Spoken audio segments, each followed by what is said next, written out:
Hey guys, taking a look here at the final set of notes that I'm going to give you this year. The final assignment that I'm going to give you this year. It's a little sad. Maybe not. But we're looking at the second day of 6-2, rational exponents. Started looking at that a little bit the other day. How do fractional exponents behave?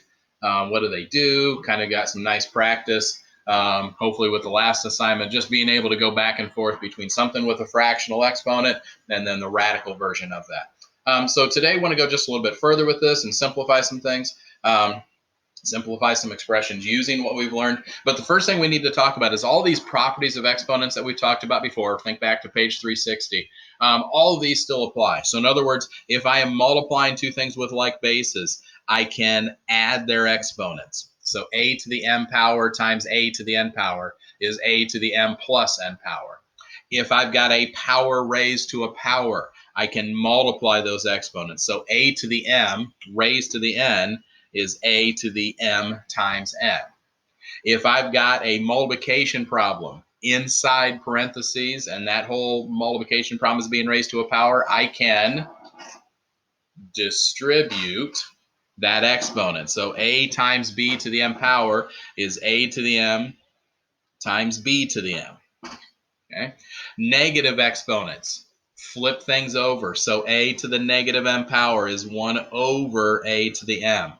If I'm dividing things with like bases, I can subtract the exponents. So a to the m divided by a to the n is a to the m minus n power. And if I have a quotient, if I have a division problem that's being raised to a power, that exponent can distribute to both of those. So a divided by b to the m power is a to the m divided by b to the m. So all those properties of exponents that we talked about before, they still apply even if the exponents are fractions. All right, so let's look at how we might apply that. So it says, what is this thing in simplest form? So we've got the fourth root of x cubed divided by the eighth root of x squared. Holy cow, that looks amazing. So let's look at this. So the first thing I'm going to do is, just like we did yesterday, transfer this into fractional exponents. So a cubed, the fourth root of x cubed, is x to the 3/4 power. All right. Remember, that's your numerator and that's your denominator of your fraction. And then we're going to divide this by, well, the eighth root of x squared would be x to the 2/8 power. All right. And so now, take a look at what I've got. I've got a division problem of two things written in exponential notation whose bases are the same. I can subtract those exponents. So 3/4 minus 2/8.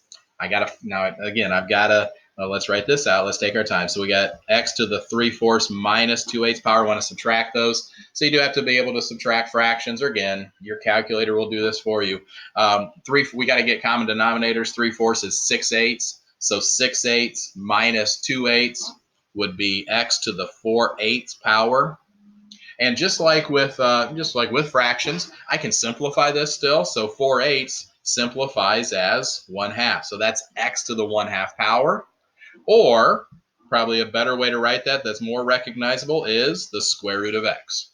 Again, I could put the 1 in there, I could put the 2 in there, but I really don't need to. So this whole mess simplifies to the square root of x. So being able to take that thing from radical form to exponential form, using our properties of exponents, and then taking it back to radical form. Now, I can also simplify numbers with rational exponents. So, for example, 16 to the negative 2 5/10 power. Now, again, 2 5/10 we have to recognize as negative 2.5. I want to write it as a fraction or as an improper fraction. 2 times 2 is 4, plus 1 is 5. So this is really 16 to the negative 5/2 power. Or knowing that, hey, wait a minute, if I've got a negative exponent that reciprocates that, this is 1 over 16 to the positive 5/2 power. So now that's okay, but let's see if we can simplify this a little more. So let's go back to radical note. Let's go. We haven't gone. How can we go back if we haven't been there yet? Let's take this to radical notation. So this would be 1 over the square root of 16 to the 5th.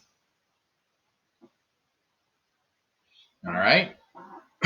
Now, when we're doing this, when you have both an index and an exponent in here, you can do 16 to the 5th. All right, let's do that. All right, so we can do 16 to the 5th and then take the square root of that. All right, so here we go. If I want to do 16 to the 5th power, so I hit 16, use my little caret button, and there's 16 to the 5th. Holy cow, that's a big number. 1,048,576. And then I want to take the square root of that. All right. Do you know what the square root of 1,048,576 is? Neither do I. So let's do it. So the square root of my last answer. So I hit second and then answer down there in blue, or you could just retype that number if you wanted to, but it's easier just to hit answer. Oh, it's 1,024. I can't believe you guys didn't know that. All right. Now, so you can do it that way. All right. We did 16 to the 5th and then did the square root of that. The other thing you can do is do the square root first. Do the index first. So the square root of 16 is 4. And now 4 to the 5th power. You ready? 4 raised to the 5th power. We get the same thing. So it doesn't matter what order you do that thing in. All right. Sometimes it might be easier to do that exponent first. Sometimes, a lot of times, it might be easier to at least see if you can do that index first. All right. If I've got, this is negative 32 to the 4/5 power. Again, let me take that to radical notation. So that is the 5th root of negative 32 to the 4th power. All right. So here we go. So that is the 5th root of negative 32 to the 4th power. Again, you can do negative 32 to the 4th power and then find the 5th root of that, or you can find the 5th root of negative 32 and take that to the 4th power. All right. Or actually, well, let's do it. Actually, you might be able to do this all together. So let's find the 5th root. So I got to type in 5 first, and then I hit math, and I want to choose number 5. All right, because that's my xth root. So it says, all right, I'm going to find the 5th root. I'm going to type it in just as it is there. Negative 32, making sure I use my white negative button there. Okay, not the subtraction button. Negative 32 raised to the 4th power. Oh, look at that. It's exactly what I have. It's 16. Okay. Which, because the 5th root of negative 32 is negative 2, and then negative 32 to the 4th power is 16. Okay. But again, just being able to take these things from fractional form to radical form. Okay.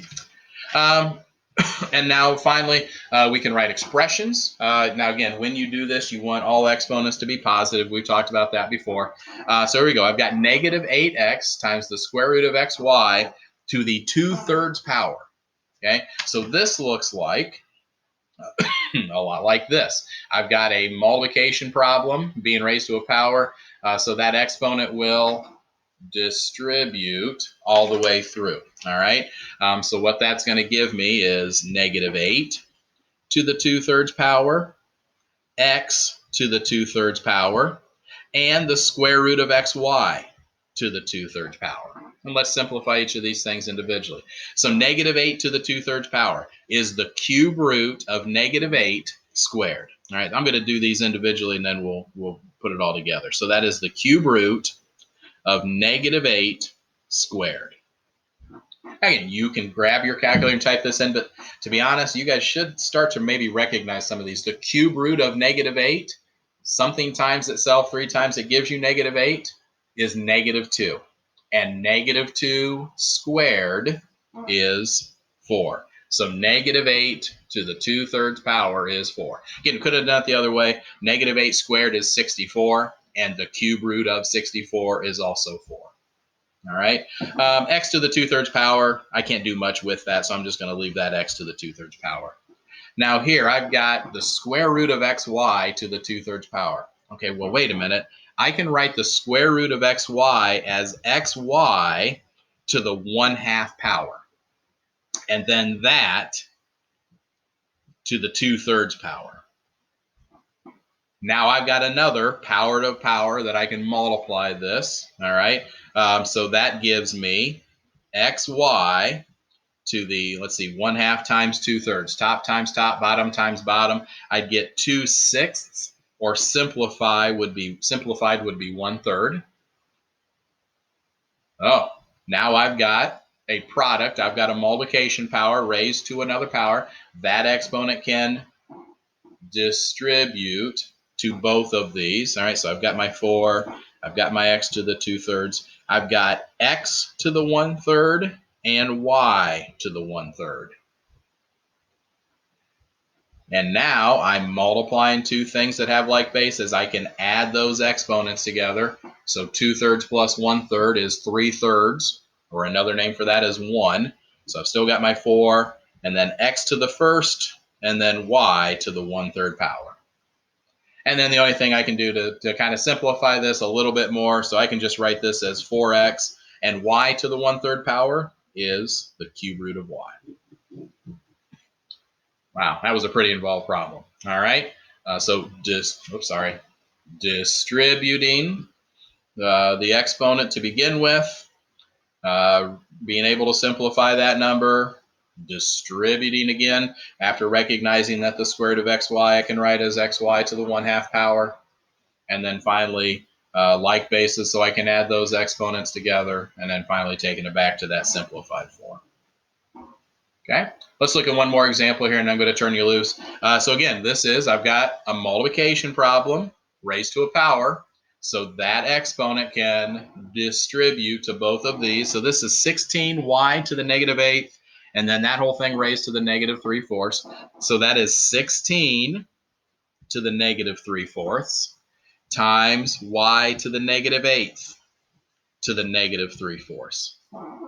Again, we'll look at them individually. So 16 to the -3/4, that negative exponent flips things over. So that is 1 over 16 to the +3/4. And this is the 4th root of 16 cubed. So that's 1 over the 4th root of 16 cubed. Again, feel free to grab your calculator and type this in.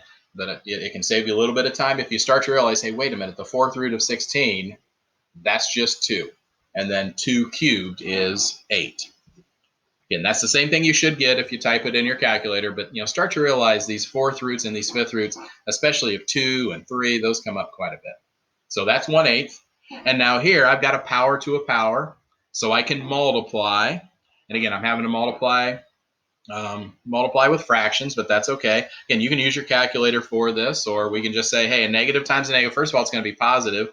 And then top times top and bottom times bottom, I get 24 over 4. Oh, that's just 6. That's y to the 6th. All right, and that just kind of comes along. There's not much more I can do with this. So there we go. I got 1/8 times y to the 6th. That'd be okay. All right. Or I can multiply those together, make my y to the 6th look like a fraction. And then top times top, 1 times y to the 6th, 8 times 1. And now I have simplified that expression. Okay. All right. So last assignment here. I hope this made sense to you. Let me know if you have any questions. All right. I zoomed out way too far there. So this is your entire assignment from 6-4. Hopefully you got most of these finished already. So now you just have to finish this up. But again, I'll have these answers posted for you. I'll have the Flipgrid topic up there. But again, let me know of any questions. Hey, appreciate your guys' work this year. I know it didn't end like we wanted it to, but really looking forward to seeing some of you maybe again next year. But again, let me know if you have any questions, and have a good summer, guys. Take care.